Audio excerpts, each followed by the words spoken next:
Sa pangunguna ni Konsehala Rhea Remintilla, Konsehala Kim Nicole Martinez, Konsehala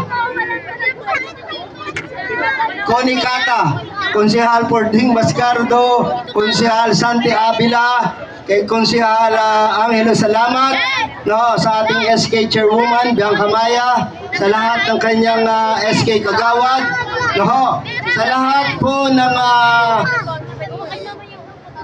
empleyado ng barangay, hindi ko na iisa-isahin, at saka po sa lahat ng ating mga pinagpipitagan ng black leader, at saka mga NGOs, nakasama natin, katuwang natin, at siyempre pa sa mga iba pang mamamayan na nandito, isang mapagpala po at mapagpalayang gabi sa ating lahat. Una po, siyempre, gusto kong magpasalamat sa ating minamahal na gobernador, sa ating minamahal na vice-gobernador, sa ating minamahal na mayor, at sa ating minamahal na Congressman P.D. Barsaga, ganun din po sa ating vice mayor, sa lahat ng ating board member, kay board member BM Nicole, board member Kiko Barsaga, board member June de la Cuesta, at sa lahat po ng City Council. Lubos po ang aking pagpapasalamat.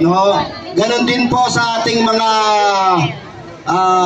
sponsor, na mga establishmento na nagtiwala sa atin na tulungan tayo na maisakatuparan natin yung ika-30 taon, na pagkilala at pagpapahalaga natin sa ating patron saint, yung banal na awa.